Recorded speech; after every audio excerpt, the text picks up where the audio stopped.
2 Chroniques, chapitre 17. Josaphat, son fils, lui succéda comme roi et se renforça contre Israël. Il plaça des troupes dans toutes les villes fortifiées de Juda et établit des garnisons en Juda ainsi que dans les villes d'Éphraïm que son père Asa avait conquises. Le Seigneur était avec Josaphat parce qu'il suivait les voies de David, son ancêtre.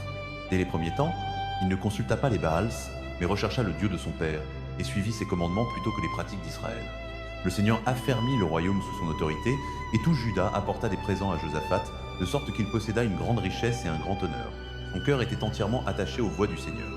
De plus, il fit disparaître de Juda les hauts lieux et les poteaux d'Achéra. La 3e année de son règne, il envoya ses chefs Ben-Haïl, Obadiah, Zacharie, Netania et Michée pour enseigner dans les villes de Juda. Avec eux se trouvaient les Lévites, Shemaéja, Netania, Zébadia, Asaël, Shemiramoth, Jonathan, Adonijah, Tobijah et Tob-Adonijah, ainsi que les prêtres Élishama et Joram. Ils enseignèrent dans tout Juda, ayant avec eux le livre de la loi du Seigneur. Ils parcoururent toutes les villes de Juda et instruisirent le peuple. La crainte du Seigneur s'empara de tous les royaumes des pays environnant Juda, et ils ne firent pas la guerre à Josaphat. Certains Philistins apportèrent à Josaphat des présents et de l'argent en tribut. Les Arabes lui amenèrent aussi des troupeaux, 7700 béliers et 7700 boucs. Josaphat devint de plus en plus puissant. Il construisit des forteresses et des villes entrepôts en Juda, et il possédait d'abondantes réserves dans les villes de Juda. Il entretenait aussi à Jérusalem des hommes de guerre expérimentés. Leur recensement par famille était le suivant. De Juda, des chefs de milliers, Adna, le chef, avec 300 000 hommes de guerre. Après lui, Joshanan, le chef, avec 280 000.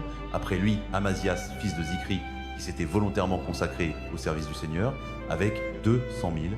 De Benjamin, Eliada, vaillant guerrier, avec 200 000 hommes, armés d'arcs et de boucliers. Après lui, Josabad, avec 180 000 hommes équipés pour la guerre.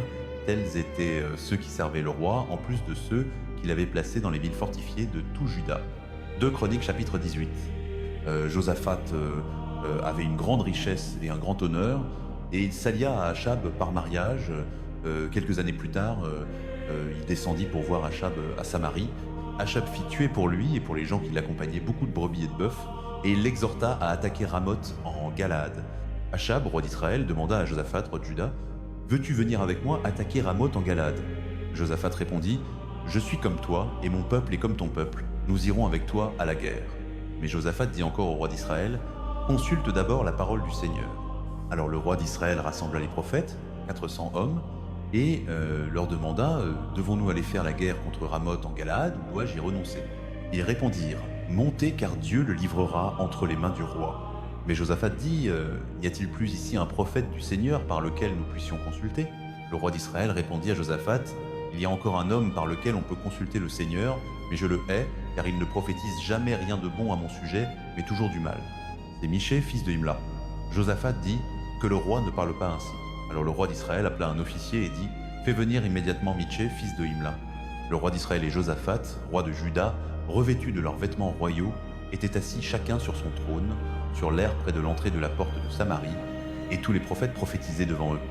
Sédécia, fils de Kenana, s'était fait des cornes de fer, et il dit « Ainsi parle le Seigneur, avec ces cornes, tu frapperas les Araméens jusqu'à les détruire. » Tous les autres prophètes prophétisaient de la même manière, disant « Montez contre Ramoth en Galade, et tu réussiras, car le Seigneur la livrera entre les mains du roi. » Le messager qui était allé appeler Michée lui dit « Voici, tous les prophètes d'un commun accord prédisent le succès au roi, que ta parole soit donc conforme à la leur et annonce le bonheur. » Mais Michée répondit « Aussi vrai que le Seigneur est vivant, j'annoncerai ce que mon Dieu dira. » Lorsqu'il arriva devant le roi, celui-ci lui dit « Michée, devons-nous aller à la guerre contre Ramoth en Galaad, ou devons-nous y renoncer ?»« Attaque et tu réussiras, répondit-il, car ils seront livrés entre tes mains. » Le roi lui dit « Combien de fois devrais-je te faire jurer de ne me dire que la vérité au nom du Seigneur ?»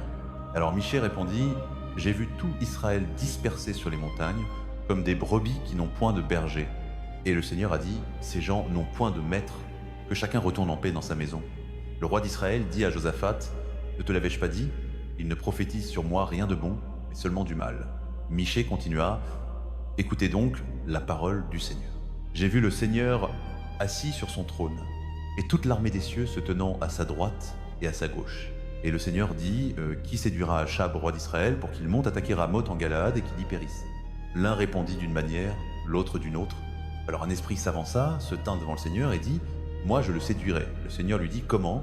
Il répondit, « J'irai et je serai un esprit de mensonge dans la bouche de tous ces prophètes. » Le Seigneur dit, « Tu le séduiras et tu en viendras à bout, va et fais ainsi. » Et maintenant, voici, le Seigneur a mis un esprit de mensonge dans la bouche de ces prophètes qui sont à toi, et le Seigneur a prononcé le mal contre toi. » Alors Sédécias, fils de Kenana, s'approcha et frappa Michée sur la joue et dit, « Par quel chemin l'Esprit du Seigneur est-il sorti de moi pour te parler ?»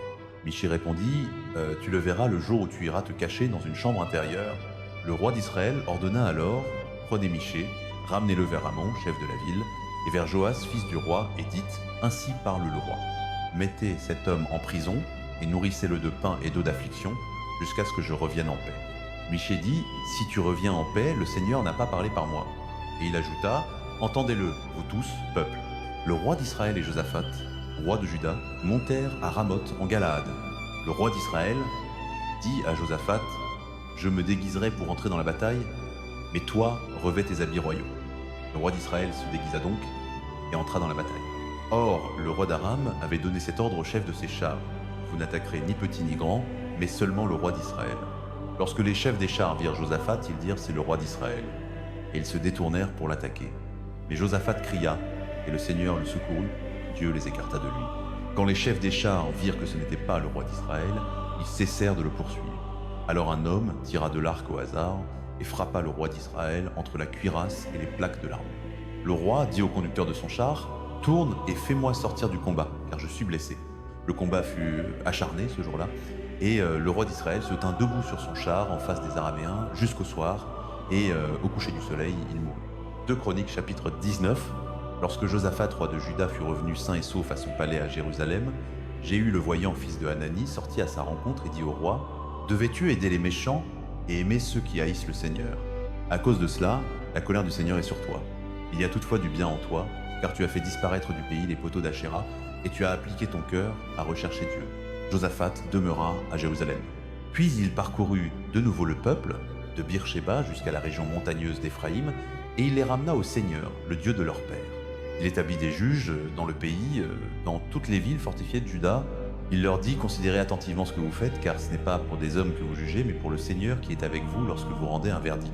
Maintenant que la crainte du Seigneur soit sur vous, jugez avec soin, car auprès du Seigneur notre Dieu, il n'y a ni injustice, ni partialité, ni corruption. » À Jérusalem aussi, Josaphat établit des Lévites, des prêtres et des chefs de famille israélites pour administrer la loi du Seigneur et pour régler les litiges. Et il demeurait à Jérusalem. Il leur donna ces instructions, « Vous devez agir fidèlement et de tout votre cœur dans la crainte du Seigneur, dans toute affaire qui vous sera soumise par vos frères qui habitent dans les villes, qu'il s'agisse de sang versé ou d'autres questions de la loi, des commandements, des ordonnances ou des règlements, vous devrez les avertir, afin qu'ils ne pêchent pas contre le Seigneur, sinon sa colère s'abattra sur vous et sur votre peuple. Agissez ainsi et vous ne pécherez pas. Amaria, le grand prêtre, sera au-dessus de vous pour toute affaire concernant le Seigneur, et Zébédia, fils d'Ismaël, chef de la tribu de Juda, sera au-dessus de vous pour toute affaire concernant le roi. Les Lévites seront vos officiers. Agissez avec courage, et que le Seigneur soit avec ceux qui font le bien. 2 Chroniques chapitre 20. Après cela, les Moabites et les Ammonites, avec certains d'entre eux, vinrent faire la guerre à Josaphat. Des hommes vinrent informer Josaphat en disant, « Une grande multitude avance contre toi depuis Édom, de l'autre côté de la mer Morte. Elle est déjà à Hatzezon-Tamar, c'est-à-dire en Guédi. » Alarmé, Josaphat décida de consulter le Seigneur et proclama un jeûne pour tout Juda. Les gens de Juda se rassemblèrent pour chercher l'aide du Seigneur. Ils vinrent de toutes les villes de Juda pour le chercher. Josaphat se leva au milieu de l'assemblée de Juda et de Jérusalem, dans la maison du Seigneur, devant le parvis nouveau, et il dit, « Seigneur, Dieu de nos pères, n'es-tu pas le Dieu qui est dans le ciel? Tu domines sur tous les royaumes des nations. La puissance et la force sont dans ta main, et personne ne peut te résister. Notre Dieu, n'as-tu pas chassé les habitants de ce pays devant ton peuple Israël, et ne l'as-tu pas donné pour toujours à la descendance d'Abraham, ton ami? Ils y ont habité et ils y ont bâti un sanctuaire pour ton nom, en disant, si le malheur vient sur nous, l'épée du jugement, la peste ou la famine, nous nous tiendrons devant cette maison et devant toi, car ton nom est dans cette maison. Nous crierons à toi dans notre détresse, et tu écouteras et tu sauveras. Et maintenant voici les fils des Ammon, de Moab et du mont Séhir, dont tu n'as pas permis à Israël d'envahir le territoire lorsqu'ils venaient d'Égypte. Ils se sont détournés d'eux et ne les ont pas détruits. vois comment il nous récompense en venant pour nous chasser de l'héritage que tu nous as donné en possession. Ô notre Dieu, ne les jugeras-tu pas? Car nous sommes sans force devant cette grande multitude qui vient contre nous. Nous ne savons que faire, mais nos yeux sont sur toi. Tout Juda se tenait devant le Seigneur, avec leurs femmes, leurs enfants et leurs petits. Alors l'esprit du Seigneur saisit Jahaziel, fils de Zacharie, fils de Benaja, fils de Jéiel, fils de Matania, lévite et descendant d'Easaph. Il se tenait au milieu de l'assemblée et il dit écoutez vous tous, Juda et habitants de Jérusalem, et toi, roi Josaphat. Ainsi parle le Seigneur. Ne craignez pas et ne vous effrayez pas à cause de cette grande multitude, car ce ne sera pas vous qui combattrez, mais Dieu. Demain descendez contre eux. Ils montent par la montée de Tsitz, et vous les trouverez à l'extrémité du ravin, devant le désert de Jéruel. Vous n'aurez pas à combattre dans cette bataille. Prenez position, tenez-vous ferme et voyez la délivrance que le Seigneur vous accordera, Juda et Jérusalem. Ne craignez pas et ne vous effrayez pas. Demain, sortez à leur rencontre et le Seigneur sera avec vous. Josaphat inclina le visage contre terre et tout, Juda et les habitants de Jérusalem se prosternèrent devant le Seigneur pour l'adorer. Alors, les Lévites entre les fils des Kéatites et des Korahites se levèrent pour louer le Seigneur, le Dieu d'Israël, d'une voix très forte. Ils se levèrent de bon matin et partirent pour le désert de Tekoa. Au moment de leur départ, Josaphat se tint debout et dit « Écoutez-moi, Juda et habitants de Jérusalem. Ayez confiance dans le Seigneur votre Dieu, vous serez affermis. Ayez confiance en ses prophètes et vous réussirez. » Puis, après avoir consulté le peuple, il établit des chantres pour le Seigneur, chargés de louer la splendeur de la sainteté, marchant à la tête de l'armée et disant « Louez le Seigneur, car sa bonté durera toujours. » Au moment où ils commencèrent les chants et les louanges, le Seigneur plaça des embuscades contre les fils d'Ammon, de Moab et du mont Séhir, qui étaient venus contre Juda, et ils furent battus. Les fils d'Ammon et de Moab se levèrent contre les habitants du mont Séhir pour les exterminer et les détruire. Et quand ils eurent fini avec les habitants de Séhir, ils les cédèrent mutuellement à se détruire. Lorsque les hommes de Juda arrivèrent au poste d'observation qui domine le désert, ils regardèrent vers la multitude, et voici, il n'y avait que des cadavres étendus sur le sol, personne n'avait échappé. Josaphat et son peuple vinrent pour prendre le butin. Ils trouvèrent parmi eux une grande abondance de richesses, de vêtements et d'objets précieux, plus qu'il n'en pouvait emporter. Ils mirent 3 jours à piller, car il y avait beaucoup de butin. Le 4e jour, ils s'assemblèrent dans la vallée de Beraka, où ils bénirent le Seigneur. C'est pourquoi ce lieu est appelé la vallée de Beraka jusqu'à ce jour. Tous les hommes de Juda et de Jérusalem, conduits par Josaphat, retournèrent joyeusement à Jérusalem, car le Seigneur leur avait donné de la joie sur leurs ennemis. Ils entrèrent à Jérusalem et se rendirent à la maison du Seigneur, avec des harpes, des lyres et des trompettes. La crainte de Dieu s'empara de tous les royaumes des pays environnants lorsqu'ils apprirent que le Seigneur avait combattu contre les ennemis d'Israël. Et le royaume de Josaphat fut en paix, car son Dieu lui donna du repos de tous côtés. Josaphat régna sur Juda. Il avait 35 ans lorsqu'il devint roi de Juda, et il régna 25 ans à Jérusalem. Sa mère appelée Azuba, fille de Shili. Il marcha dans la voie de son père Assa et ne s'en détourna point. Il fit ce qui est droit aux yeux du Seigneur. Toutefois, les hauts lieux ne disparurent point, et le peuple n'avait pas encore fermement attaché son cœur au Dieu de ses pères. Le reste des actions de Josaphat, depuis le commencement jusqu'à la fin, est écrit dans les annales de Jéhu, fils de Hanani, qui sont rapportés dans le livre des rois d'Israël. Après cela, Josaphat, roi de Juda, allia avec Achazia, roi d'Israël, dont la conduite était impie. Il s'associa avec lui pour construire des navires destinés au commerce. On construisit ces navires à Étsion-Guéber.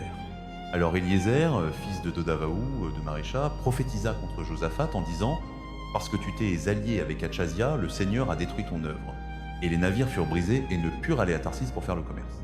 2 Chroniques, chapitre 20 et 1. Puis Josaphat se reposa avec ses ancêtres et fut enterré avec eux dans la cité de David. Et Joram, son fils, régna à sa place. Les frères de Joram, fils de Josaphat, étaient Azaria, Jéiel, Zacharie, Azariaou, Michaël et Shéphatia. Tout cela étaient fils de Josaphat, roi d'Israël.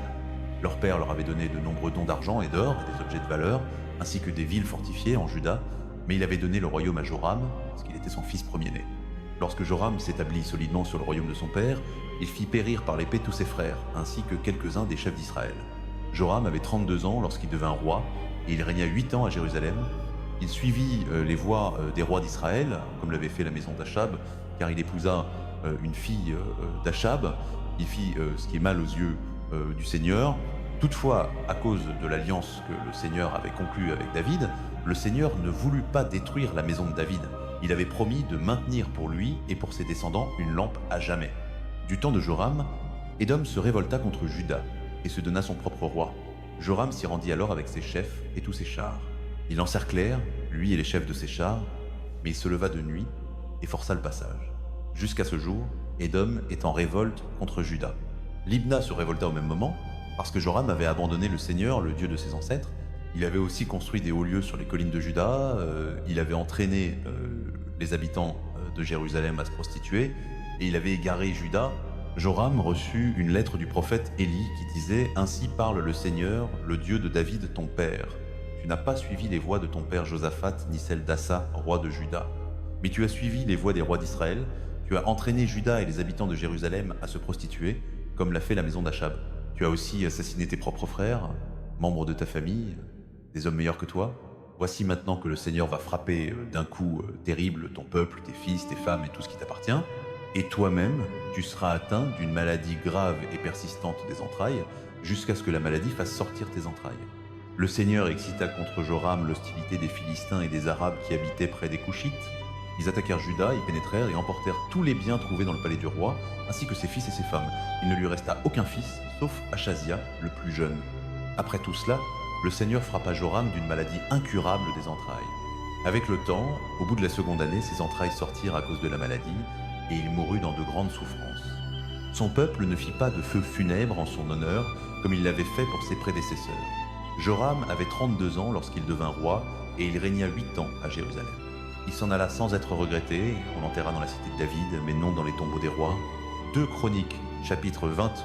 Le peuple de Jérusalem établit pour roi Achazia, le plus jeune fils de Joram, à sa place, car les pillards qui étaient venus avec les Arabes dans le camp avaient tué tous les fils aînés. Ainsi Achazia, fils de Joram, roi de Juda, commença à régner. Achazia avait 22 ans lorsqu'il devint roi, et il régna 1 an à Jérusalem. Sa mère s'appelait Athalie, petite fille d'Omri. Lui aussi suivit les voies de la maison d'Achab, car sa mère l'encourageait à agir méchamment. Il fit ce qui est mal aux yeux du Seigneur, comme l'avait fait la maison d'Achab. En effet, après la mort de son père, ils devinrent ses conseillers, pour sa perte. Il suivit aussi leurs conseils lorsqu'il alla avec Joram, fils d'Achab, roi d'Israël, faire la guerre à Hazaël, roi d'Aram, à Ramoth, en Galaad. Les Araméens blessèrent Joram. Celui-ci retourna donc à Jizreel pour se rétablir des blessures qu'il lui avait infligées à Ramoth lors de son combat contre Hazaël, roi d'Aram. Alors Achazia, fils de Joram, roi de Juda, descendit à Jizreel pour voir Joram, fils d'Achab, parce qu'il était blessé. Par la visite d'Achazia à Joram, Dieu provoqua la chute d'Achazia. À son arrivée, il sortit avec Joram à la rencontre de Jéhu, fils de Nimshi, que le Seigneur avait oint pour exterminer la maison d'Achab. Pendant que Jéhu exécutait le jugement sur la maison d'Achab, il trouva les chefs de Juda et les fils des frères d'Achazia, qui servaient Achazia, et il les fit mourir. Puis il se mit à la recherche d'Achazia, et ses hommes le capturèrent alors qu'il se cachait en Samarie. On l'amena auprès de Jéhu, et il fut mis à mort. On l'enterra, car ils dirent qu'il était le fils de Josaphat, qui avait recherché le Seigneur de tout son cœur. Ainsi, il n'y eut personne dans la maison d'Achazia qui eut assez de force pour conserver le royaume. Quand Athalie, mère d'Achazia, vit que son fils était mort, elle se leva et extermina toute la descendance royale de la maison de Juda. Mais Josheba, fille du roi Joram, prit Joas, fils d'Achazia, et l'enleva secrètement du milieu des fils du roi qui allaient être mis à mort, et le plaça, lui et sa nourrice, dans une chambre. Comme Josheba, fille du roi Joram et femme du prêtre Yehoyada, était la sœur d'Achazia, elle cacha l'enfant à Athalie de sorte qu'elle ne put le faire mourir. Il resta caché avec eux dans la maison de Dieu pendant 6 ans, tandis qu'Athalie régnait sur le pays. 2 Chroniques, chapitre 23. La 7e année, Jéhoiada montra sa force. Il conclut une alliance avec les chefs de centaines, Azaria, fils de Jérocham, Ismaël, fils de Jéhohanan, Azaria, fils d'Obed, Mazéja, fils d'Adaja, et Élishaphat, fils de Zikri. Ils parcoururent toute Juda et rassemblèrent les Lévites et les chefs des familles israélites de toutes les villes. Lorsqu'ils arrivèrent à Jérusalem, toute l'assemblée conclut une alliance avec le roi dans le temple de Dieu. Jéhoiada leur dit « Voici, le fils du roi régnera, comme le Seigneur l'a promis, au sujet des descendants de David. Voici maintenant ce que vous devez faire. Un tiers d'entre vous, prêtres et lévites, qui prennent leur service le jour du sabbat, monteront la garde aux portes. Un tiers sera au palais royal, un tiers à la porte du fondement, et tout le reste sera dans les parvis du temple du Seigneur. Que personne n'entre dans le temple du Seigneur, excepté les prêtres et les lévites qui sont en service. Eux seuls peuvent entrer car ils sont consacrés, mais tout le peuple observera l'ordre du Seigneur et n'entrera pas. Les Lévites se tiendront autour du roi, chacun avec son arme à la main. Quiconque entrera dans le temple sera mis à mort. rester auprès du roi partout où il ira. Les Lévites et tous les hommes de Juda firent exactement ce que Jéhojada le prêtre avait ordonné. Chacun prit ses hommes, ceux qui entraient en service le jour du sabbat, et ceux qui en sortaient, car Jéhojada le prêtre n'avait licencié aucune des divisions. Puis il remit aux chefs de centaines les lances ainsi que les grands et les petits boucliers qui avaient appartenu au roi David et qui se trouvaient dans le temple de Dieu. Il plaça tous les hommes, chacun avec son arme à la main, autour du roi, depuis le côté sud du temple jusqu'au côté nord, près de l'autel et du temple. Jéhojada et ses fils firent sortir le fils du roi, mirent la couronne sur sa tête et lui remirent le témoignage. Ils le proclamèrent roi, l'honnirent et s'écrièrent « Vive le roi !» Lorsque Athalie entendit le bruit du peuple accourant et acclamant le roi, elle se rendit auprès du peuple dans le temple du Seigneur. Elle regarda, et voici, le roi se tenait près de sa colonne à l'entrée.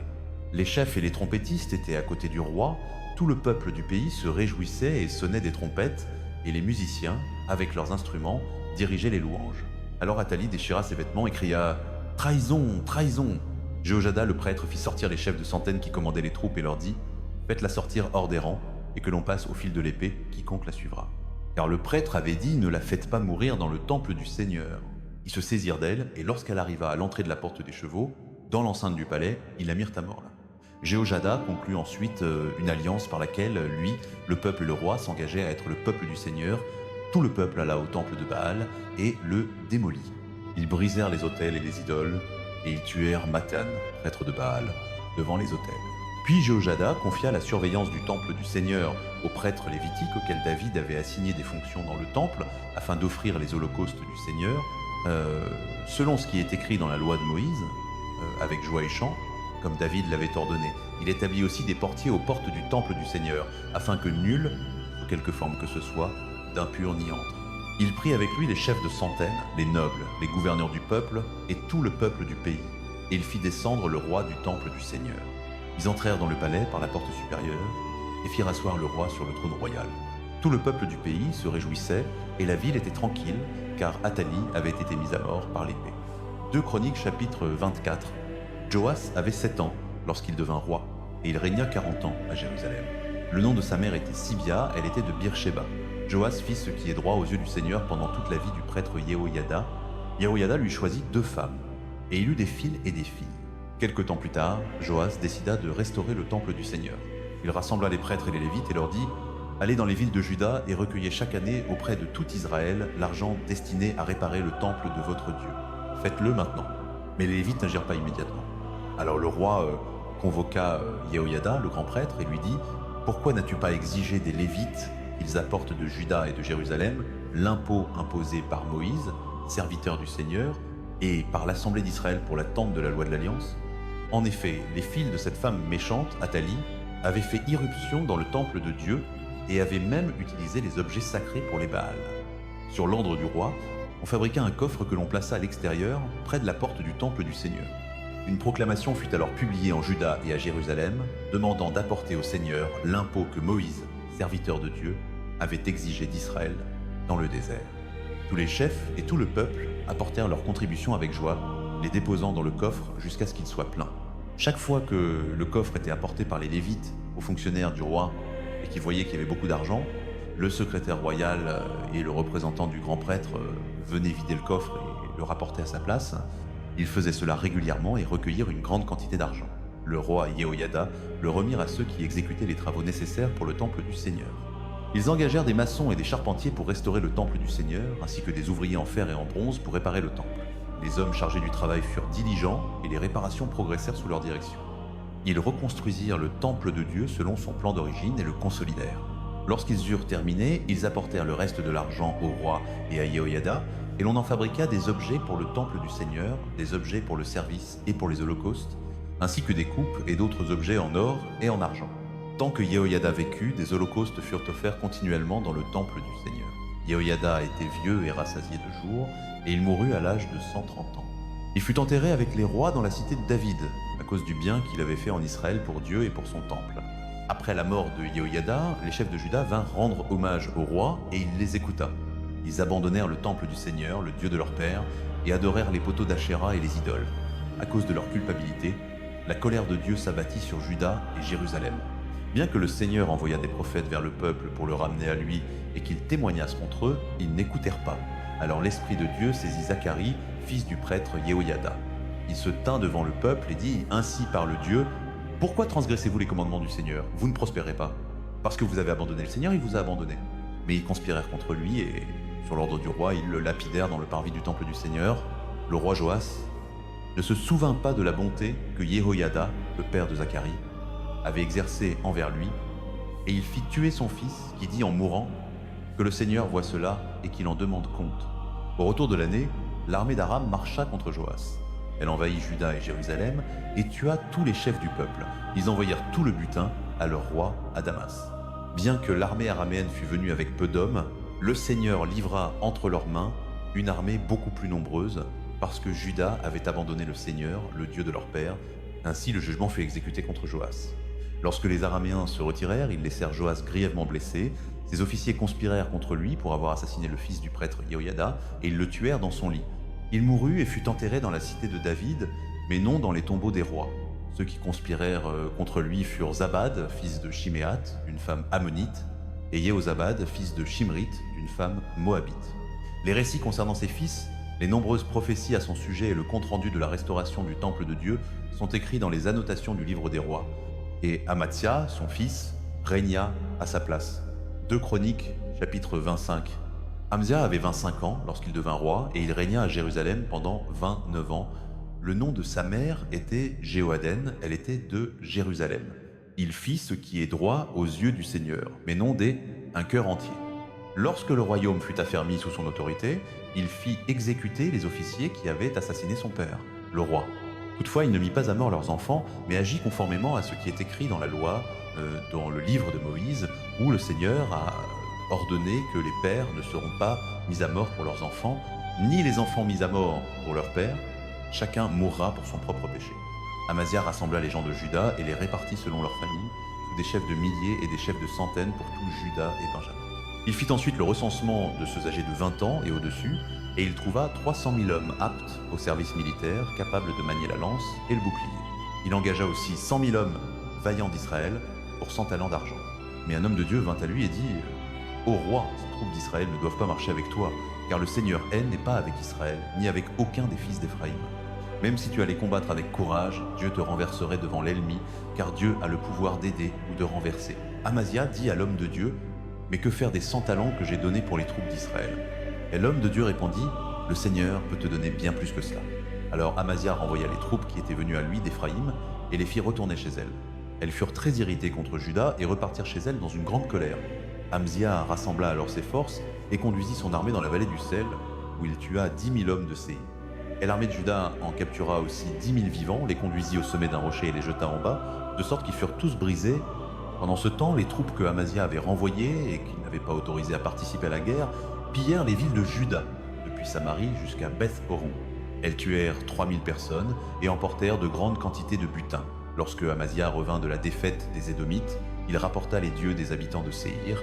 Il les établit comme ses dieux, se prosterna devant eux et leur offrit des sacrifices.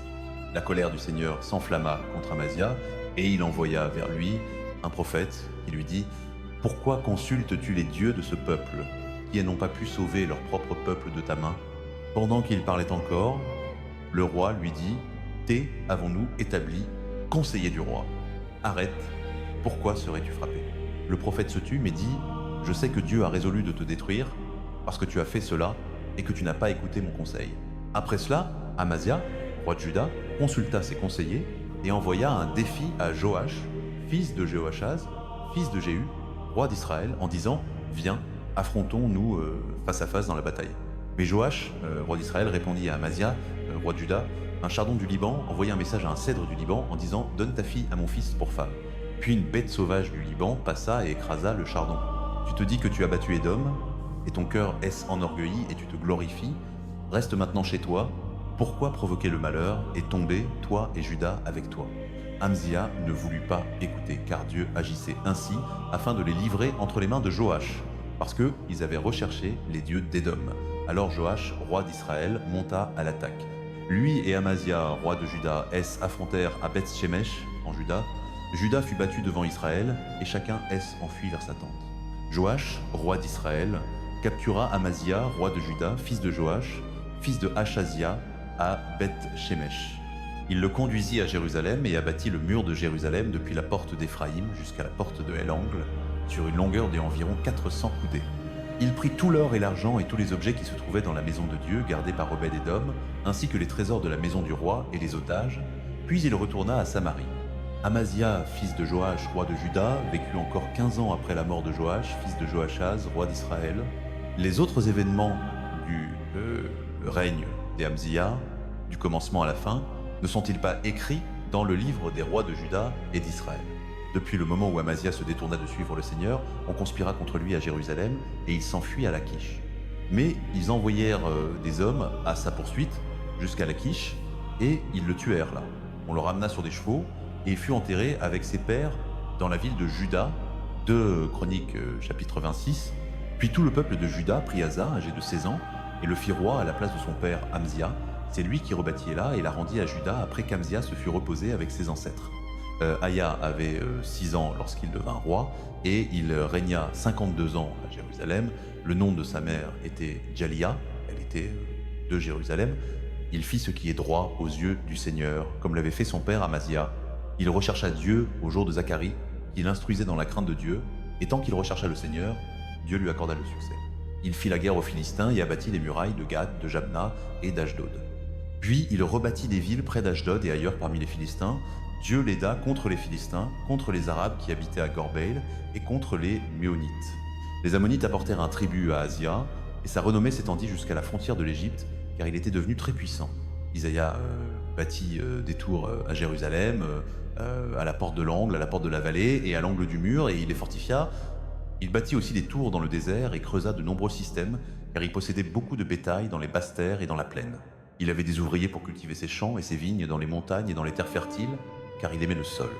Asa disposait d'une armée bien entraînée, prête à sortir par division selon leur effectif, telle qu'elle avait été recensée par Jiel le secrétaire et Maïosia l'officier, sous la direction de Hania, l'un des officiers royaux. Le nombre total des chefs de famille, à la tête des hommes de guerre, était de 2600. Sous leur commandement se trouvait une armée de 307 500 hommes entraînés pour la guerre, une force puissante pour soutenir le roi contre ses ennemis. Isaïa fournit à toute l'armée des boucliers, des lances, des casques, des cuirasses, des arcs et des pierres de fronde. À Jérusalem, il fabriqua des engins inventés pour être utilisés sur les tours et sur les défenses d'angle, afin que les soldats puissent tirer des flèches et lancer de grosses pierres depuis les murailles. Sa renommée se répandit au loin, car il fut puissamment aidé jusqu'à ce qu'il devienne puissant, mais après qu'Isaïa fut devenu puissant, son orgueil provoqua sa chute. Il fut infidèle au Seigneur, son Dieu, et entra dans le temple du Seigneur pour brûler de l'encens sur l'autel des parfums. Aharia le prêtre, avec 80 autres prêtres courageux du Seigneur, le suivit. Ils affrontèrent le roi Isaïa et dirent « Il ne t'appartient pas, Isaïa, de brûler de l'encens pour le Seigneur. Cela revient aux prêtres, descendants d'Aaron, qui ont été consacrés pour brûler l'encens. Sors du sanctuaire, car tu as été infidèle, et tu n'auras aucun honneur de la part du Seigneur Dieu. » Osa, qui tenait un encensoir à la main, prêt à brûler l'encens, se mit en colère, tandis qu'il s'emportait contre les prêtres en leur présence, devant l'autel des parfums dans le temple du Seigneur. La lèpre éclata sur son front. Lorsque Aharia, le grand prêtre, et tous les autres prêtres le regardèrent, ils virent qu'il avait la lèpre sur le front. Alors ils le firent sortir en hâte. Lui-même se hâta de partir, parce que le Seigneur l'avait frappé. Le roi Asia eut la lèpre jusqu'au jour de sa mort. Il habita dans une maison à part, lépreux et exclu du temple du Seigneur. Jotham, son fils, avait la charge du palais et gouvernait le peuple du pays. Les autres événements du règne d'Isaïa, du commencement à la fin, sont rapportés par le prophète Isaïa, fils d'Amos. Isaïa se reposa avec ses ancêtres et fut enterré près d'eux dans un cimetière appartenant au roi, car on disait qu'il avait la lèpre, et Jotham, son fils, régna à sa place. 2 Chroniques, chapitre 27. Jotham avait 25 ans lorsqu'il devint roi, et il régna 16 ans à Jérusalem. Le nom de sa mère était Yerusha, fille de Tsadok. Il fit ce qui est droit aux yeux du Seigneur, exactement comme l'avait fait son père Osias. Toutefois, contrairement à lui, il n'entra pas dans le temple du Seigneur. Le peuple cependant continuait à se livrer à des pratiques corrompues. Jotham rebâtit la porte supérieure de la maison du Seigneur et fit de grands travaux sur la muraille de la colline d'Ophel. Il construisit des villes dans la région montagneuse de Juda, ainsi que des forteresses et des tours dans les zones boisées. Jotham fit la guerre au roi des Ammonites et les soumis. Cette année-là, les Ammonites lui payèrent 100 talents d'argent, 10 000 corps de blé et 10 000 corps d'orge. Les Ammonites lui apportèrent la même quantité la deuxième et la troisième année. Jotham devint puissant parce qu'il marcha avec fermeté devant le Seigneur, son Dieu.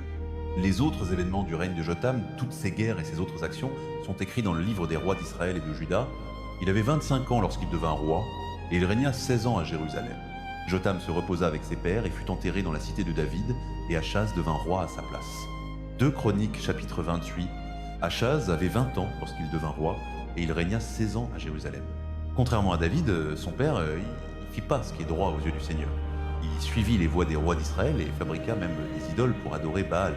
Il offrit des sacrifices par le feu dans la vallée de Ben Hinnom et sacrifia ses enfants dans le feu, imitant les pratiques abominables des nations que le Seigneur avait chassées devant les Israélites. Il offrait des sacrifices et brûlait de l'encens sur les hauts lieux, sur les collines et sous tout arbre verdoyant. C'est pourquoi le Seigneur, son Dieu, le livra entre les mains du roi d'Aram. Les Araméens le battirent, lui prirent un grand nombre de prisonniers et les emmenèrent à Damas. Il fut aussi livré entre les mains du roi d'Israël qui lui infligea de lourdes pertes. En un seul jour, Pécache, fils de Rémalia, tua 120 000 soldats en Juda, parce que Juda avait abandonné le Seigneur, le Dieu de ses ancêtres. Zikri, un vaillant guerrier d'Éphraïm, tua Mazedja, fils du roi, Azrikam, chef du palais, et Elkana, le second, après le roi. Les Israélites firent parmi leurs frères de Juda 200 000 prisonniers, femmes, fils et filles. Ils prirent aussi un immense butin qu'ils emmenèrent à Samarie. Mais il y avait là un prophète du Seigneur nommé Oded. Il alla au-devant de l'armée qui revenait à Samarie et leur dit « Parce que le Seigneur, le Dieu de vos ancêtres, était irrité contre Juda, il les a livrés entre vos mains, mais vous les avez massacrés avec une fureur qui est montée jusqu'au ciel. Et maintenant vous voulez réduire en esclavage les hommes et les femmes de Juda et de Jérusalem. N'êtes-vous pas vous-même coupable envers le Seigneur votre Dieu? Écoutez-moi donc, renvoyez les prisonniers que vous avez faits parmi vos frères, car l'ardente colère du Seigneur est sur vous. » Alors quelques chefs d'Éphraïm, Azaria, fils de Jéhohanan, Bérekia, fils de Méchilmoth, Ézéchias, fils de Shaloum, et Amasa, fils de Adlaï, s'opposèrent à ceux qui revenaient de la guerre. « Vous ne devez pas amener ces prisonniers ici, dirent-ils, car cela nous rendrait coupables devant le Seigneur. Voulez-vous ajouter à nos péchés et à notre culpabilité? Notre culpabilité est déjà grande, et l'ardente colère du Seigneur est sur Israël. » Les soldats abandonnèrent alors les prisonniers et le butin en présence des chefs et de toute l'assemblée. Les hommes désignés nommément prirent en charge les prisonniers, et avec le butin, ils vêtirent tous ceux qui étaient nus. Ils leur donnèrent des vêtements et des sandales, de la nourriture et de la boisson, et des soins. Ils firent monter sur des ânes tous ceux qui étaient faibles. Ils les ramenèrent ainsi auprès de leurs frères à Jéricho, la ville des palmiers, puis retournèrent à Samarie. En ce temps-là, le roi Achaz envoya demander du secours au roi d'Assyrie. Mais ils revinrent encore attaquer Juda et emmenèrent des prisonniers, tandis que les Philistins avaient fait des incursions dans les villes de la plaine et du Néguev de Juda. Ils s'emparèrent de Beth-Shemesh, d'Ajalon et de Guédéroth, ainsi que de Soko, de Timna et de Gimzo, avec leurs villages environnants. Le Seigneur humilia Juda à cause d'Achaz, roi d'Israël, car il avait encouragé la méchanceté en Juda et s'était montré extrêmement infidèle envers le Seigneur. Tiglath-Pileser, roi d'Assyrie, vint à lui, mais il lui causa de la détresse au lieu de l'aider.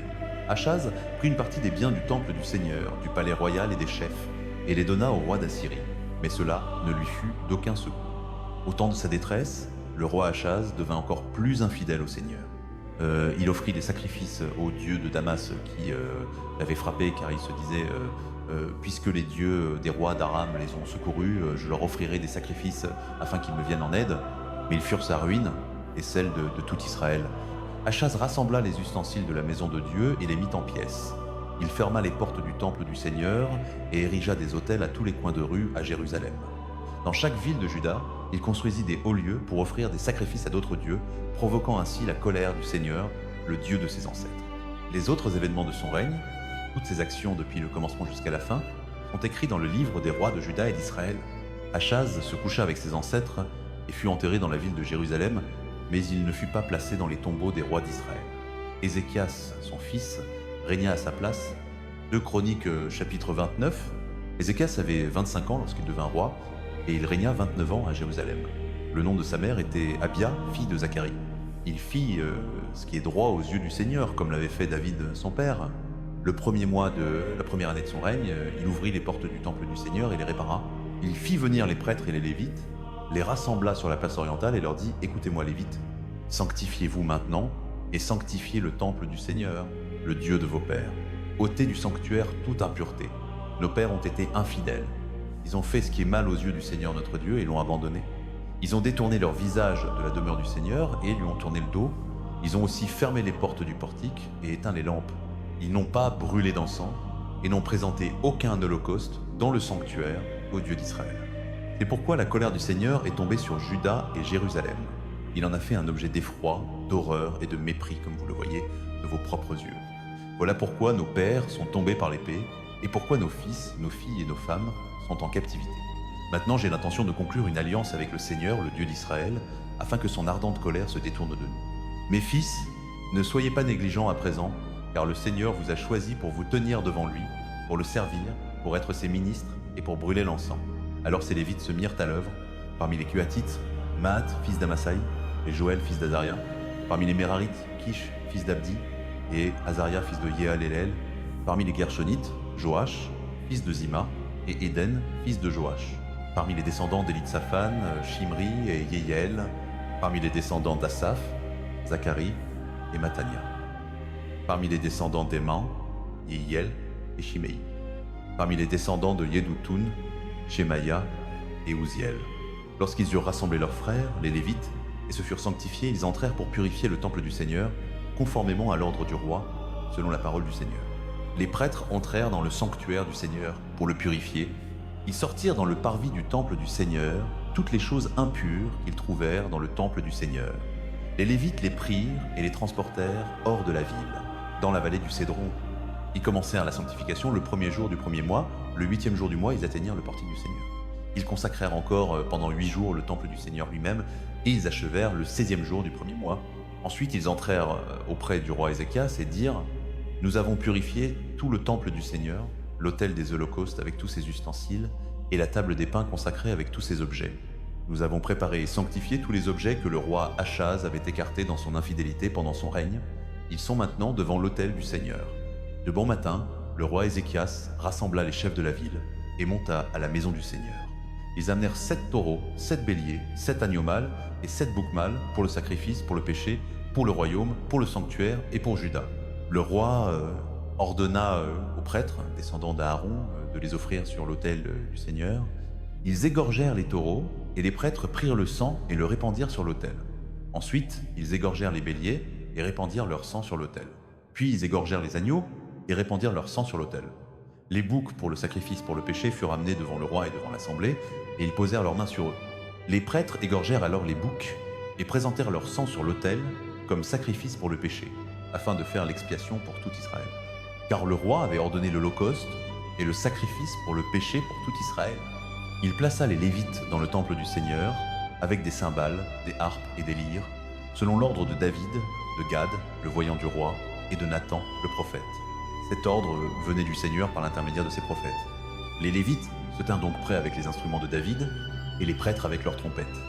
Ézéchias donna l'ordre d'offrir l'holocauste sur l'autel. Lorsque l'holocauste commença, le chant du Seigneur commença aussi, accompagné des trompettes et des instruments de David, roi d'Israël. Toute l'assemblée se prosterna, tandis que les musiciens jouaient et que les trompettes retentissaient. Tout cela continua jusqu'à ce que l'holocauste fût achevé. Quand l'offrande fut terminée, le roi et tous ceux qui étaient avec lui fléchirent les genoux et se prosternèrent. Le roi Ézéchias et les chefs ordonnèrent aux Lévites de louer le Seigneur avec les paroles de David et d'Asaph, le voyant. Ils chantèrent donc les louanges avec joie, puis ils s'inclinèrent et se prosternèrent. Alors Ézéchias dit « Vous êtes maintenant consacrés au Seigneur, venez apporter des sacrifices et des offrandes de reconnaissance dans la maison du Seigneur. » L'assemblée apporta des sacrifices et des offrandes de reconnaissance, et tous ceux dont le cœur était disposé apportèrent des holocaustes. Le nombre des holocaustes que l'assemblée apporta fut de 70 taureaux, 100 béliers et 200 agneaux mâles, tous destinés à l'holocauste pour le Seigneur. Les animaux consacrés pour les sacrifices s'élevèrent à 600 taureaux et 3000 brebis et chèvres. Toutefois, les prêtres étaient trop peu nombreux pour dépouiller tous les holocaustes. Leurs frères, les Lévites, les aidèrent jusqu'à ce que le travail fût achevé et jusqu'à ce que d'autres prêtres se soient sanctifiés, car les Lévites avaient été plus consciencieux que les prêtres pour se sanctifier. Il y eut des holocaustes en abondance, avec la graisse des sacrifices de communion et les libations qui accompagnaient les holocaustes. Ainsi, le service du temple du Seigneur fut rétabli. Ézéchias et tout le peuple se réjouirent de ce que Dieu avait accompli pour son peuple, car la chose s'était faite rapidement. 2 Chroniques, chapitre 30. Ézéchias envoya des messagers à tout Israël et à Juda, et écrivit aussi des lettres à Éphraïm et à Manassé, pour les inviter à venir à la maison du Seigneur à Jérusalem, afin de célébrer la Pâque, pour le Seigneur, le Dieu d'Israël. Le roi, ses chefs et toute l'assemblée à Jérusalem décidèrent de célébrer la Pâque au second mois, car ils n'avaient pas pu la célébrer au temps fixé, parce qu'il n'y avait pas assez de prêtres qui se fussent sanctifiés et que le peuple ne s'était pas rassemblé à Jérusalem. La chose parut bonne au roi et à toute l'assemblée. Ils décidèrent de faire publier une proclamation dans tout Israël, de Bir-Sheba jusqu'à Dan, pour inviter le peuple à venir à Jérusalem célébrer la Pâque pour le Seigneur, le Dieu d'Israël, car elle n'avait pas été célébrée depuis longtemps conformément à ce qui est écrit. Sur l'ordre du roi, des coureurs parcoururent tout Israël et Juda avec des lettres du roi et de ses chefs, disant « Enfants d'Israël, revenez au Seigneur, le Dieu d'Abraham, d'Isaac et d'Israël, afin qu'il revienne à se dé entre vous qui sont restés et qui ont échappé à la main des rois des Assyries. Ne soyez pas comme vos pères et comme vos frères, qui ont été infidèles au Seigneur, le Dieu de leurs ancêtres, et qu'il a livré à la désolation, comme vous le voyez. Ne raidissez pas votre cou comme vos pères. Donnez la main au Seigneur. Venez à son sanctuaire qu'il a sanctifié pour toujours. Servez le Seigneur votre Dieu afin que l'ardeur de sa colère se détourne de vous. Si vous revenez au Seigneur, vos frères et vos fils trouveront compassion auprès de ceux qui les ont emmenés captifs et ils reviendront dans ce pays. Car le Seigneur votre Dieu est compatissant et miséricordieux et il ne détournera pas sa face de vous si vous revenez à lui. Les coureurs allèrent de ville en ville dans le pays d'Éphraïm et de Manassé jusqu'à Zabulon, mais on se moqua d'eux et on les tourna en dérision. Toutefois, quelques hommes d'Éazer, de Manassé et de Zabulon s'humilièrent et vinrent à Jérusalem. En Juda aussi, la main de Dieu fut sur le peuple pour leur donner un même cœur afin d'exécuter ce que le roi et les chefs avaient ordonné selon la parole du Seigneur. Une foule très nombreuse se rassembla à Jérusalem pour célébrer la fête des pains sans levain au second mois. Ils enlevèrent les autels qui étaient à Jérusalem et ôtèrent tous les autels à encens et les jetèrent dans la vallée du Cédron. Ils immolèrent agneau de la Pâque, le 14e jour du second mois. Les prêtres et les Lévites, remplis de honte, se sanctifièrent et offrirent des holocaustes dans la maison du Seigneur. Ils se tinrent à leur place selon leurs règles, conformément à la loi de Moïse et l'homme de Dieu. Les prêtres répandaient le sang qu'ils recevaient de la main des Lévites. Comme beaucoup de personnes dans l'assemblée ne s'étaient pas sanctifiées, les Lévites durent immoler les agneaux de la Pâque pour tous ceux qui n'étaient pas purs, afin de les consacrer au Seigneur. En effet, une grande partie du peuple, surtout ceux venus d'Éphraïm, de Manassé, des Issachar et de Zabulon, ne s'étaient pas purifiés et mangèrent la Pâque, contrairement à ce qui est écrit. Mais Ézéchias pria pour eux en disant « Que le Seigneur, qui est bon, pardonne à quiconque a disposé son cœur à rechercher Dieu, le Seigneur, le Dieu de ses ancêtres, même s'il n'est pas pur selon la purification du sanctuaire. » Le Seigneur exauça Ézéchias et guérit le peuple. Les enfants d'Israël présents à Jérusalem célébrèrent la fête des pains sans levain pendant 7 jours avec une grande joie. Les Lévites et les prêtres louaient le Seigneur chaque jour avec des instruments retentissants consacrés au Seigneur. Ézéchias adressa des paroles encourageantes à tous les Lévites qui montraient une bonne intelligence du service du Seigneur. Pendant les 7 jours, ils mangèrent les parts assignées, offrirent des sacrifices d'action de grâce et louèrent le Seigneur, le Dieu de leurs ancêtres. Toute l'assemblée décida ensuite de célébrer encore 7 autres jours, et ils célébrèrent encore 7 jours dans la joie. Ézéchias, roi de Juda, donna à l'assemblée 1000 taureaux et 7000 brebis et chèvres. Et les chefs donnèrent 1000 taureaux et 10 000 brebis et chèvres. Un grand nombre de prêtres se sanctifièrent. Toute l'assemblée de Juda se réjouit, ainsi que les prêtres et les Lévites, et tous ceux qui étaient venus d'Israël, ainsi que les étrangers venus du pays d'Israël, et ceux qui habitaient en Juda. Il y eut une grande joie à Jérusalem, car depuis les jours de Salomon, fils de David, roi d'Israël, rien de semblable haine avait eu lieu à Jérusalem. Les prêtres et les Lévites se levèrent pour bénir le peuple, et Dieu les exauça, car leur prière parvint jusqu'au ciel, sa demeure sainte. 2 Chroniques chapitre 30 et 1. Lorsque tout cela fut terminé, les Israélites qui s'y trouvaient se rendirent dans les villes de Juda, brisèrent les pierres sacrées et abattirent les achéropoles. Ils détruisirent les hauts lieux et les autels dans tout Juda et Benjamin, ainsi qu'en Éphraïm et en Manassé. Après les avoir tous détruits, les Israélites retournèrent dans leur propre ville et sur leur propre terre. Ézéchias établit les prêtres et les Lévites par division, chacun selon ses fonctions de prêtre ou de Lévite, pour offrir les holocaustes et les sacrifices de communion, pour assurer le service, pour rendre grâce et pour chanter des louanges aux portes de la demeure du Seigneur. Le roi donna de ses propres biens pour les holocaustes du matin et du soir, pour les holocaustes des sabbats, des nouvelles lunes et des fêtes fixées, conformément à ce qui est écrit dans la loi du Seigneur. Il ordonna au peuple habitant à Jérusalem de donner la part due aux prêtres et aux Lévites, afin qu'ils puissent se consacrer à la loi du Seigneur.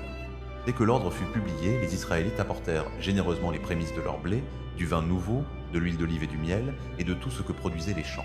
Ils apportèrent une grande quantité et la dîme de tout.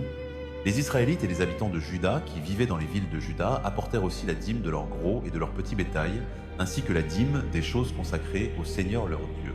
Ils les entassèrent en tas.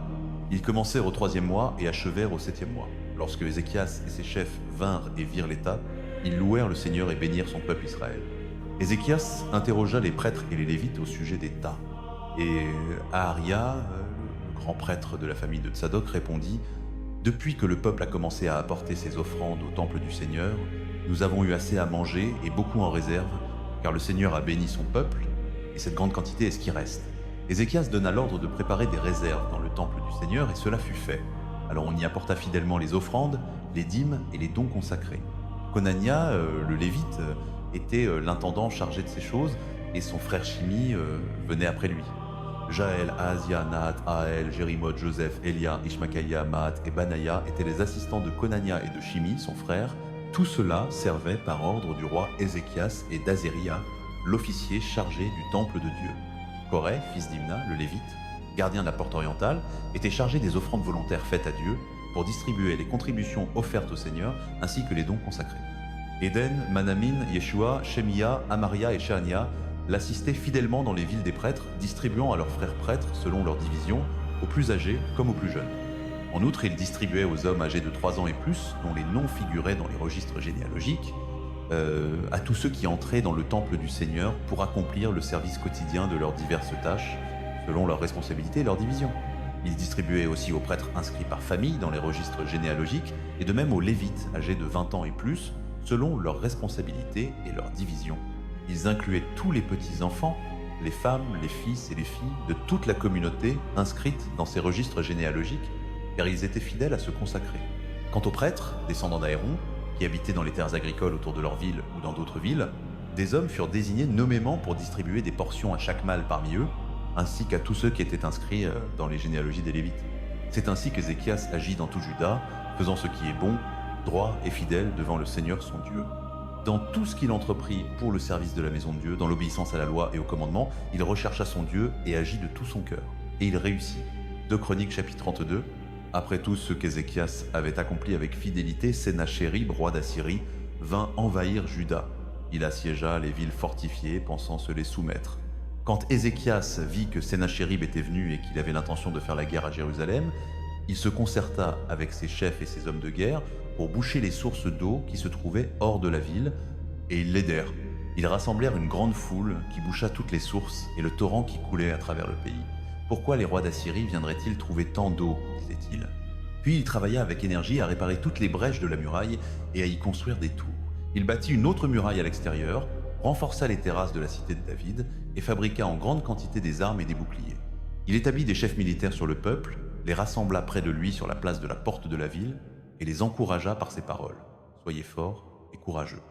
N'ayez pas peur et ne soyez pas effrayés devant le roi d'Assyrie et devant toute la multitude qui est avec lui, car avec nous il y a quelqu'un de plus grand qu'avec lui. Avec lui il n'y a qu'un bras de chair, mais avec nous il y a le Seigneur notre Dieu pour nous aider et pour combattre nos combats. Et le peuple prit confiance aux paroles d'Ézéchias, roi de Juda. Plus tard, tandis que Sénachérib, roi d'Assyrie, et toute son armée assiégeaient Lachish, il envoya ses serviteurs à Jérusalem vers Ézéchias, roi de Juda, et vers tout Juda qui se trouvait à Jérusalem, avec ce message: ainsi parle Sénachérib, roi d'Assyrie. Sur quoi fondez-vous votre confiance pour rester à Jérusalem assiégé? Quand Ézéchias dit que le Seigneur notre Dieu nous délivrera de la main du roi d'Assyrie, il vous trompe pour vous faire mourir de faim et de soif. N'est-ce pas Ézéchias lui-même qui a supprimé les hauts lieux et les autels de ce Dieu, en disant à Juda et à Jérusalem que vous devez vous prosterner devant un seul autel et y brûler des sacrifices? Ne savez-vous pas ce que moi et mes pères avons fait à tous les peuples des autres pays? Les dieux de ces nations ont-ils jamais pu délivrer leur pays de ma main? Parmi tous les dieux de ces nations que mes pères ont détruites, lequel a pu délivrer son peuple de ma main? Comment donc votre Dieu pourrait-il vous délivrer de ma main? Maintenant, ne laissez pas Ézéchias vous tromper et vous séduire de cette manière, ne le croyez pas, car aucun Dieu, d'aucune nation au royaume n'a pu délivrer son peuple de ma main ni de la main de mes pères. Combien moins votre Dieu vous délivrera-t-il de ma main?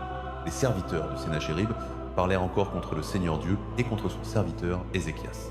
Le roi écrivit aussi des lettres pour outrager le Seigneur, le Dieu d'Israël, et pour parler contre lui, disant que De même que les dieux des peuples des autres pays n'ont pas délivré leur peuple de sa main, ainsi le Dieu d'Ézéchias ne délivrera pas son peuple de sa main.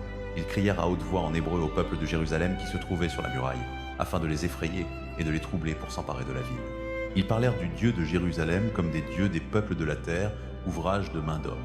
Le roi Ézéchias et le prophète Ésaïe, fils d'Amoz, prièrent alors et crièrent vers le ciel à cause de cela. Et le Seigneur envoya un ange qui extermina tous les vaillants guerriers, les chefs et les officiers, dans le camp du roi d'Assyrie. Celui-ci s'en retourna dans son pays, couvert de honte, et lorsqu'il entra dans la maison de son Dieu, quelques-uns de ses fils, issus de sa propre chair, le frappèrent de l'épée. Ainsi le Seigneur sauva Ézéchias et les habitants de Jérusalem de la main de Sénachérib, roi d'Assyrie, et de la main de tous les autres, et il les protégea de tous côtés. Beaucoup apportèrent des offrandes au Seigneur à Jérusalem, ainsi que des présents précieux à Ézéchias, roi de Juda. Dès lors, il fut élevé aux yeux de toutes les nations. En ce temps-là, Ézéchias fut malade et près de mourir. Il pria le Seigneur, qui lui répondit, et lui accorda un signe miraculeux. Mais le cœur d'Ézéchias s'éleva, et il ne répondit pas à la bienveillance qui lui avait été accordée. C'est pourquoi la colère du Seigneur fut sur lui, sur Juda et sur Jérusalem. Puis Ézéchias s'humilia de l'orgueil de son cœur, ainsi que les habitants de Jérusalem, et la colère du Seigneur ne vint pas sur eux pendant les jours d'Ézéchias. Ézéchias eut de très grandes richesses et une grande gloire. Il se fit des trésors pour l'argent et l'or, pour les pierres précieuses, les aromates, les boucliers et toutes sortes d'objets précieux. Il se fit aussi des magasins pour les récoltes de blé, de vin nouveau et d'huile, ainsi que des étables pour toutes sortes de bétail et des bergeries pour les troupeaux. Il bâtit des villes et posséda un grand nombre de troupeaux et de bœufs, car Dieu lui avait donné de très grandes richesses. Ce fut Ézéchias qui boucha la sortie supérieure de la source du Guillon et conduisit les eaux en bas, à l'ouest de la cité de David. Il réussit dans toutes ses entreprises. Toutefois, lorsque les envoyés des chefs de Babylone furent envoyés vers lui pour s'informer du signe miraculeux qui avait eu lieu dans le pays, Dieu l'abandonna afin de l'éprouver et de connaître tout ce qui était dans son cœur. Les autres événements du règne d'Ézéchias et ses actes de piété sont écrits dans la vision du prophète Ésaïe, fils d'Amos, dans le livre des rois de Juda et d'Israël. Ézéchias se reposa avec ses pères et fut enterré sur la montée où se trouvent les tombeaux des fils de David. Tout Juda et les habitants de Jérusalem lui rendirent honneur à sa mort. Et Manassé, son fils, régna à sa place. 2 Chroniques chapitre 33. Manassé avait 12 ans lorsqu'il devint roi, et il régna 55 ans à Jérusalem. Il fit ce qui est mal aux yeux du Seigneur, en imitant les pratiques abominables des nations que le Seigneur avait chassées devant les Israélites. Il rebâtit les hauts lieux que son père Ézéchias avait détruits, il dressa des autels pour Baal et fit des poteaux d'Achéra. Il se prosterna devant toute l'armée des cieux et les adora.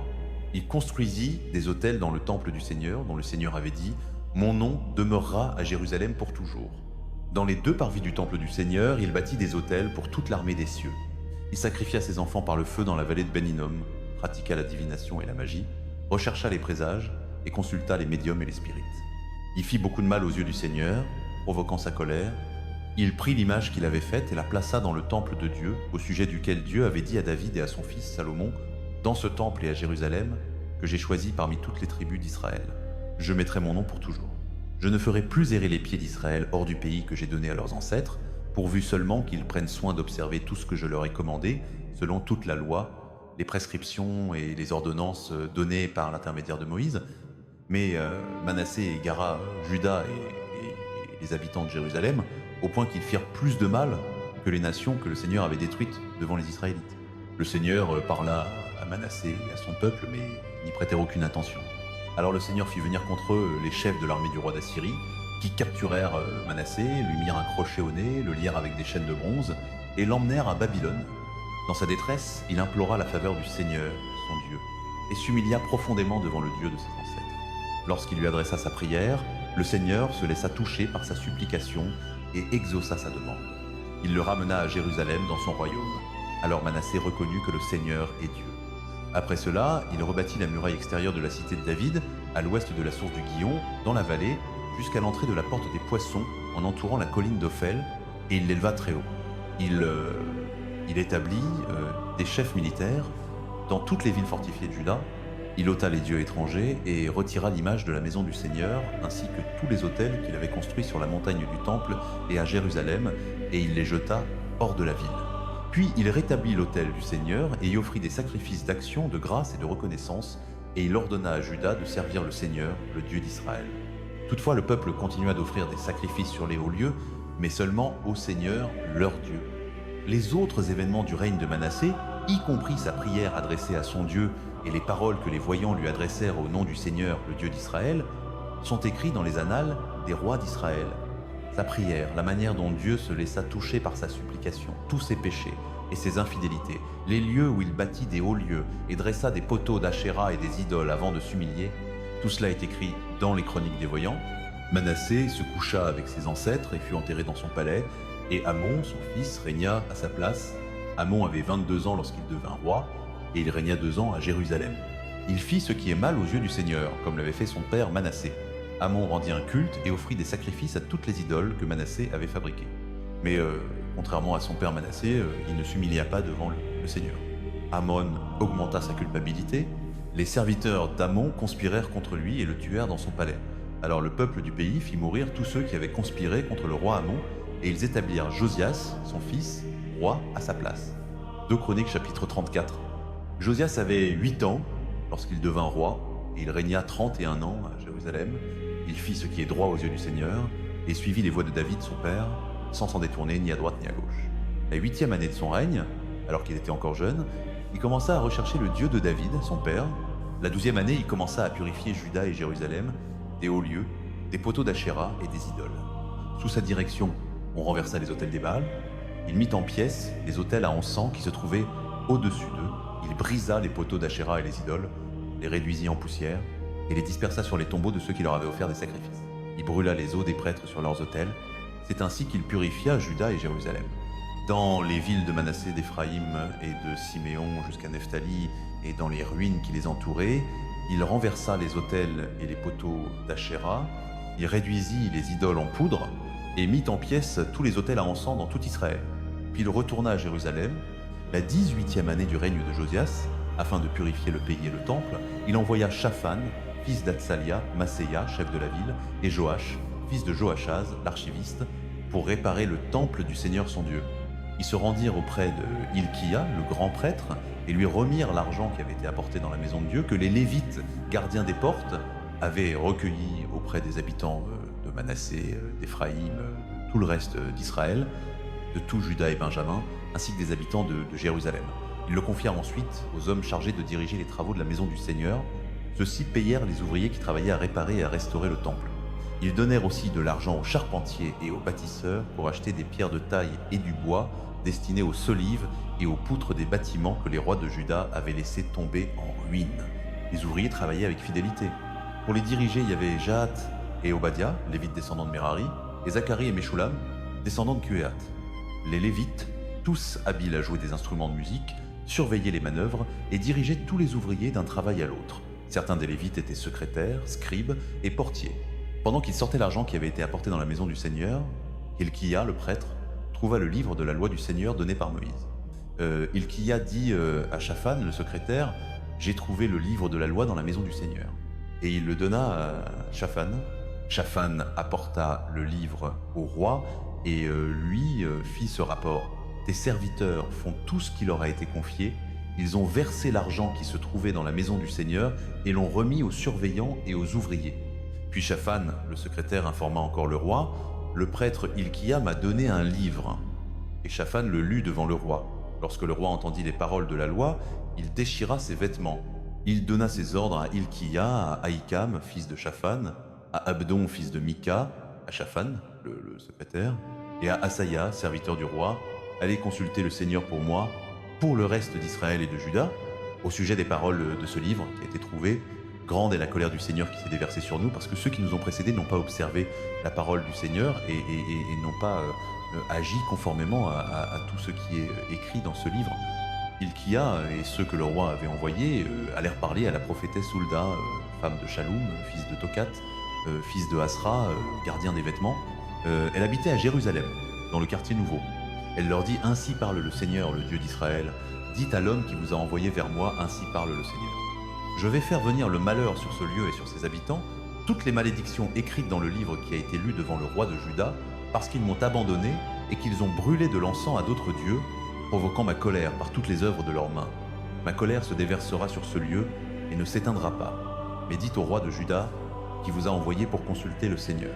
Ainsi parle le Seigneur, le Dieu d'Israël, au sujet des paroles que tu as entendues, parce que ton cœur a été touché, et que tu t'es humilié devant Dieu en entendant ce qu'il a prononcé contre ce lieu et contre ses habitants, parce que tu t'es humilié devant moi, que tu as déchiré tes vêtements et pleuré devant moi, moi aussi je t'ai entendu, déclare le Seigneur.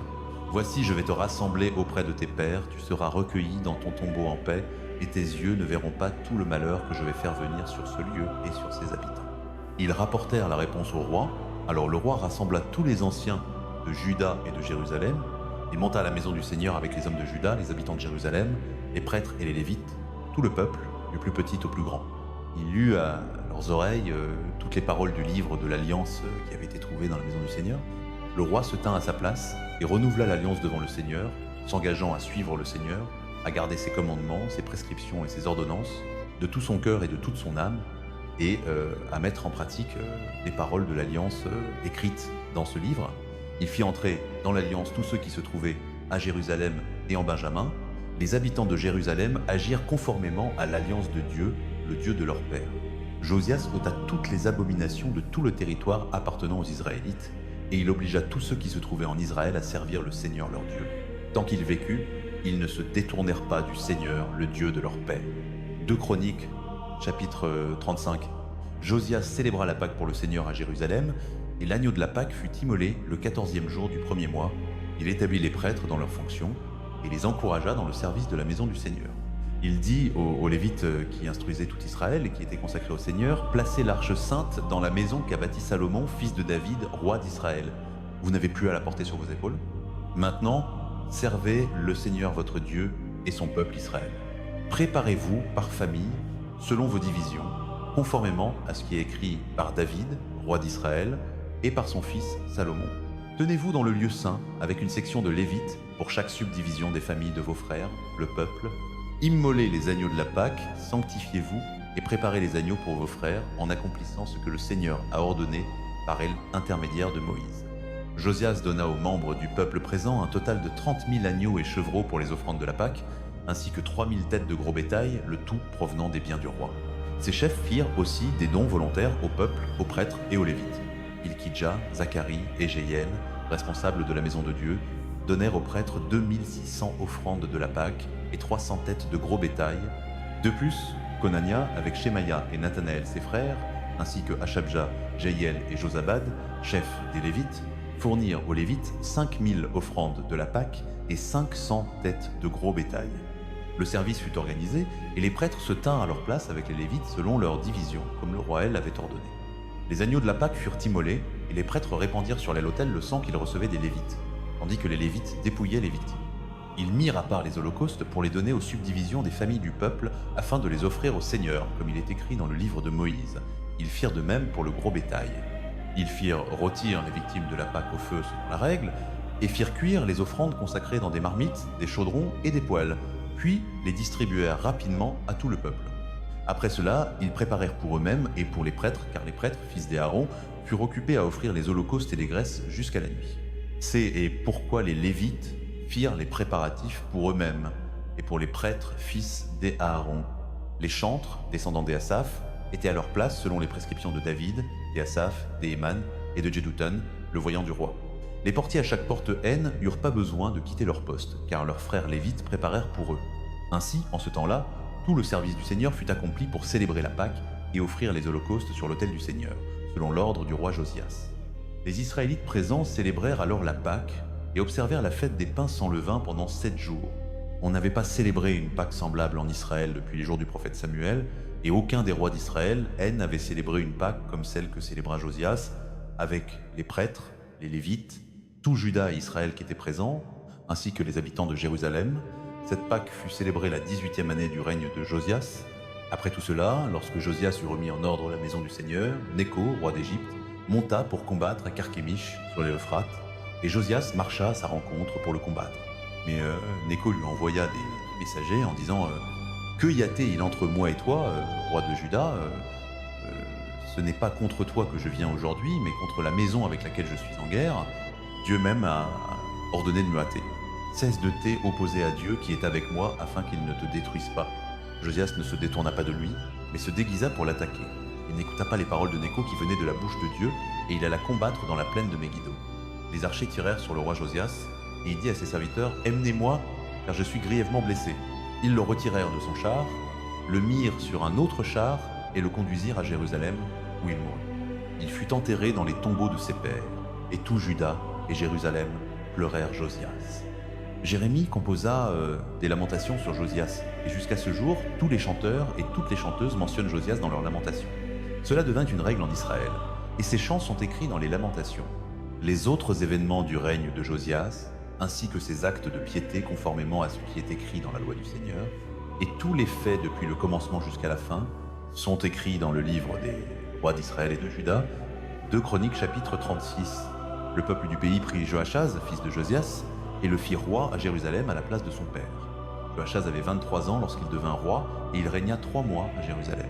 Le roi d'Égypte le destitua Jérusalem et imposa à Juda un tribut de 100 talents d'argent et d'un talent d'or. Le roi d'Égypte établit Éliakim, frère de Joachaz, roi sur Juda et Jérusalem, et changea le nom d'Éliakim en Joachim. Mais Nécho emmena le frère d'Éliakim, Joachaz, et l'emporta en Égypte. Joachim avait 25 ans lorsqu'il devint roi, et il régna 11 ans à Jérusalem. Il fit ce qui est mal aux yeux du Seigneur son Dieu. Nabuchodonosor, roi de Babylone, monta contre lui et le lia avec des chaînes de bronze pour l'emmener à Babylone. Nabuchodonosor emporta aussi à Babylone des objets provenant du temple du Seigneur et les plaça dans son temple. Les autres événements du règne de Joachim, les choses abominables qu'il fit et tout ce qui fut trouvé contre lui sont écrits dans le livre des rois d'Israël et de Juda, et Joachim, son fils, régna à sa place. Joachim avait 10 à 8 ans lorsqu'il devint roi, et il régna 3 mois et 10 jours à Jérusalem. Il fit ce qui est mal aux yeux du Seigneur. Au printemps, le roi Nabuchodonosor le fit venir et l'emmena à Babylone, avec des objets précieux provenant du temple du Seigneur. Et il établit Sédécias, l'oncle de Joachim, roi sur Juda et Jérusalem. Sédécias avait 21 ans lorsqu'il devint roi, et il régna 11 ans à Jérusalem. Il fit ce qui est mal aux yeux du Seigneur son Dieu, et ne s'humilia pas devant Jérémie le prophète, qui parlait de la part du Seigneur. Il se révolta aussi contre le roi Nabuchodonosor. Il avait fait jurer par le nom de Dieu. Il devint raide de nuque, endurcit son cœur, et ne se tourna pas vers le Seigneur, le Dieu d'Israël. De plus, tous les chefs des prêtres et le peuple multiplièrent leurs infidélités, imitant toutes les pratiques abominables des nations et profanant le temple du Seigneur qu'il avait consacré à Jérusalem. Le Seigneur, le Dieu de leurs ancêtres, leur envoya des avertissements par l'intermédiaire de ses messagers à maintes reprises, car il avait compassion de son peuple et de sa demeure.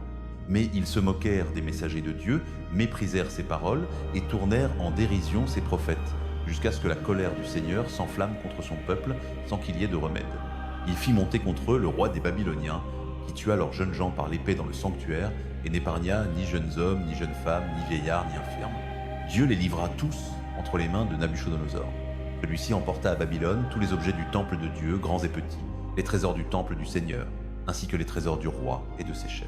Ils incendièrent le temple de Dieu, abattirent la muraille de Jérusalem, brûlèrent tous les palais et détruisirent tout ce qui avait de la valeur. Il emmena en exil à Babylone le reste de ceux qui avaient échappé à l'épée, et y furent ses serviteurs et ceux de ses successeurs jusqu'à l'avènement du royaume de Perse. Le pays jouit de ses repos sabbatiques. Tout le temps de sa désolation, il se reposa jusqu'à l'accomplissement des 70 ans pour accomplir la parole du Seigneur prononcée par Jérémie. La première année de Cyrus, roi de Perse, afin que s'accomplisse la parole du Seigneur prononcée par Jérémie, le Seigneur éveilla l'esprit de Cyrus, roi de Perse, qui fit publier une proclamation dans tout son royaume, et la mit aussi par écrit. Ainsi parle Cyrus, roi de Perse, le Seigneur, le Dieu du ciel, m'a donné tous les royaumes de la terre, et il m'a chargé de lui bâtir une maison à Jérusalem, en Juda. Quiconque parmi vous appartient à son peuple peut y monter, et que le Seigneur son Dieu soit avec lui.